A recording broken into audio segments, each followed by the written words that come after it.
गया। और इस बार जो विदेशी मेहमान आए हैं उन सबको यूपीआई ऐप उनके मोबाइल पर डाउनलोड करवाया गया है और बताया गया है कि साहब ये देखिए कि ये कैसे काम करता है। हालांकि उनके लिए केवाईसी जरूरी नहीं है, लेकिन उनको बताया गया कि हम टेक्नोलॉजी में और डिजिटल ट्रांजेक्शन में कितना आगे हैं।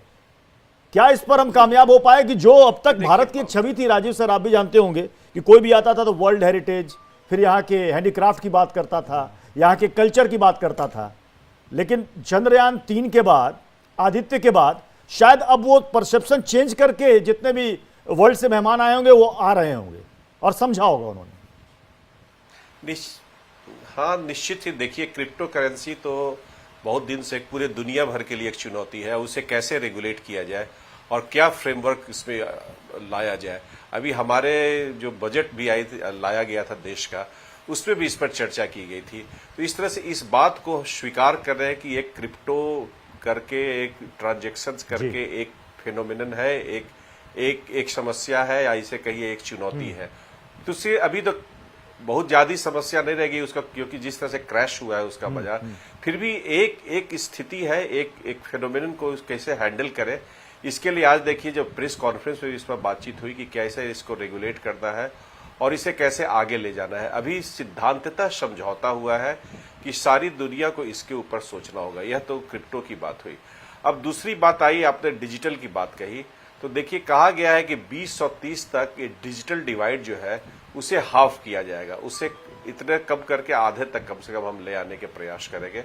इसका मतलब कि जब भी हमने थोड़ी पहले पिछले सेगमेंट में बात की थी कि किस तरह से ग्लोबल साउथ को और बाकी क्षेत्रों को भी इसमें जोड़ा जाए, तो निश्चित ही जैसे यूपीआई की आपने बात की और भारत ने इसमें काफी एक बढ़त हासिल कर ली है। तो केवल भारत ही नहीं, जो चूंकि यह G20 का एक डिक्लेरेशन है, तो बाकी देश भी इस पर काफी कार्य करेंगे। और इस कार्य करके एक डिजिटलाइजेशन की जो बात हो रही है, एक डिजिटल इकोनॉमी को आगे बढ़ाने की बात जो हो रही है, और जिससे कि बहुत हद तक देखिए प्रदूषण की समस्या आज के दिन में कम होने की बात हो रही है। और डिफेंस प्रोडक्शन, जो चीन की बात हम बार बार कर रहे हैं, देखिए विश्व भर में जो मैन्युफैक्चरिंग सेक्टर का शेयर रहता था करीब करीब 29% के आसपास, लग रहा था कि 30% तक चला जाएगा चीन के पास।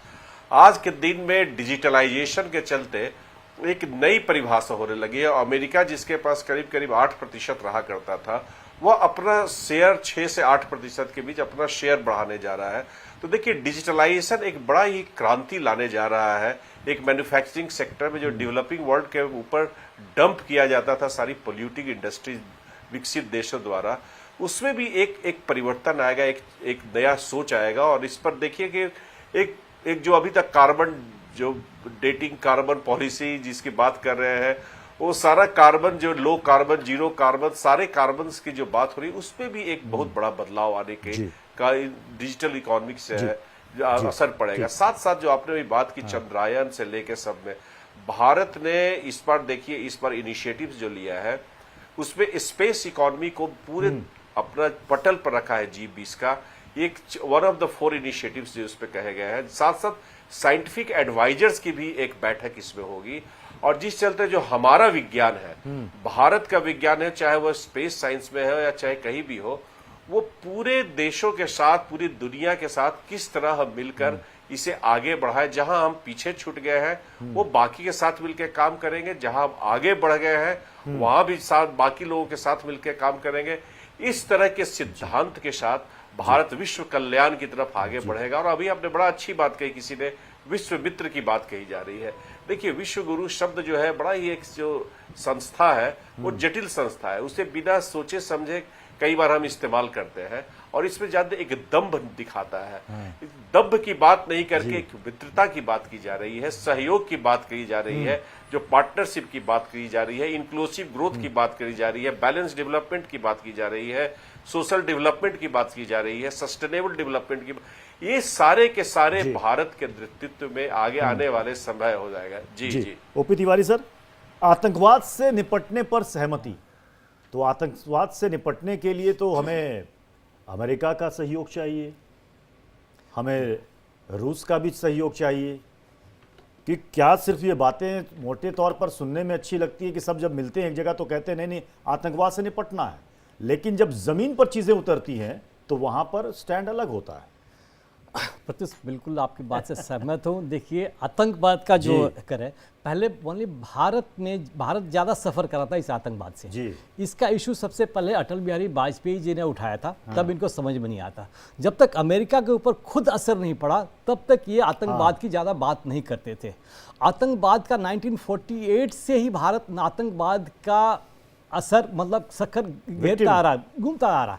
तो ये जो अभी जो आतंकवाद जो टेरर फंडिंग है, ये सबसे बड़ा इशू है जिसकी वजह से आतंकवाद फैलता है। तो ये बहुत बड़ा इशू है और हमारे फॉरेन मिनिस्टर ने इस पॉइंट को आगे बढ़ाने में बहुत सक्षम रहे हैं, बहुत सक्सेसफुल रहे हैं। ये एक बहुत महत्वपूर्ण कदम होगा। अगर जैसी टेरर फंडिंग बंद हो जाएगी, जैसे ये नाजायज पैसा जो कश्मीर में हो या हमारे टेरर मॉड्यूल को मिलता है वो बंद हो जाएगा। इसी तरीके से हम रोक सकते हैं, बिकॉज कितना भी हमारे पैरामिलिट्री या डिफेंस फोर्सें लगी रहें, आतंक को पूरे तरीके से रोकना असंभव नहीं है। ये संभव तभी होगा जब उनकी आर्थिक सपोर्ट बंद किया जाए। बिल्कुल सुमित झा, बहुत अच्छा पॉइंट आपने उठाया कि जब तक उनका आर्थिक सपोर्ट ना बंद कर दिया जाए, जब तक हम सोचते हैं कि उनको हम बिल्कुल हर मोर्चे पर उनको कमजोर कर देंगे, तब तक पता चला अमेरिका से उसको सहायता मिल जाती है। देखिए तो ये कब तक चलेगा? ये तो फिर दोहरा चरित्र भी तो दिखाता है। आप वैश्विक मंच पर आकर कहेंगे कि आतंकवाद से निपटने में सब साथ हैं, और दूसरी तरफ जब भारत को जरूरत है तो पीछे से आप उनको आर्थिक मदद भी कर देते हैं। बात होती है कि साहब FATF पे इसको ब्लैक लिस्टेड करो, पता चला ग्रे लिस्ट से निकल जाता है। ये सबसे बड़ा जटिल प्रश्न है। मैं आपसे पूर्णतः सहमत हूँ और यही कारण है। आप देखिए पिछले कुछ सालों में तकरीबन ये 2001 के बाद से जब वर्ल्ड हेल्थ सेंटर ऑर्गेनाइजेशन पर अटैक हुआ था, WTO पर अमेरिका में, उसके बाद से अमेरिका का रुख बदला है। लेकिन रुख किस हद तक बदला है कि जो बड़ा क्रिटिकल एरिया था काउंटर टेररिज्म का भारत और अमेरिका के साथ, उसमें संबंध बहुत मजबूत हुआ है, इसमें कोई दो राय नहीं। जम्मू कश्मीर जो कि गाहे बगाए अमेरिका कहा करता था कि ये डिस्प्यूटेड है वगैरह वगैरह, उस सब पे वो कहानी खत्म है। ये सारी बातें ठीक है। पाकिस्तान को उसने एग्रेसर माना है, पाकिस्तान को मानता है कि इधर से ही भारत के तरफ टेररिज्म या टेररिस्ट को भेजा जाता है, ये सारी बातें ठीक है। अब दूसरी दिक्कत क्या है कि खुल के अभी भी पूर्ण रूप से जितना आक्रामक अमेरिका को पाकिस्तान के विरुद्ध होना चाहिए था वो नहीं हुआ, सबसे पहली बात। दूसरी बात, अगर जहां वो होता भी है, मान लीजिए सिक्योरिटी काउंसिल में कोई इस पर प्रतिबंध लगाना है टेररिस्ट ऑर्गेनाइजेशंस पर, वहां चीन जो है वो पाकिस्तान के पक्ष में आ जाता है, वहां रशिया न्यूट्रल हो जाता है। अब ऐसी स्थिति बन रही है जहां अमेरिका पाकिस्तान को सपोर्ट नहीं कर रहा है, वहां चीन कर रहा है। अब बात वहीं खत्म हो जाती है फिर। और ये कई ऐसा मसला है जिस पर चीन ने पाकिस्तान का टेररिज्म पर खुल के समर्थन किया है। और साउथ एशिया में जो एपी सेंटर ऑफ टेररिज्म कहा जाता है पाकिस्तान की वजह से, पाकिस्तान पूरी दुनिया में एक ऐसा मुल्क है जहां से हर जगह दुनिया के हर कोने में टेररिस्ट को भेजा गया है।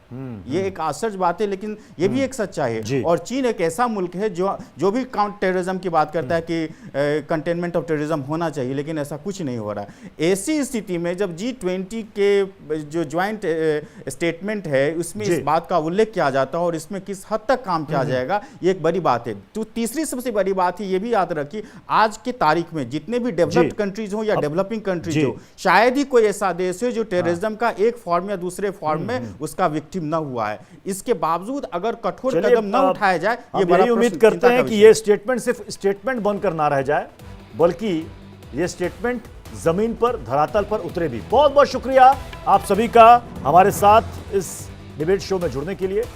एक छोटा सा ब्रेक के बाद आगे देखिए संपूर्ण राष्ट्र।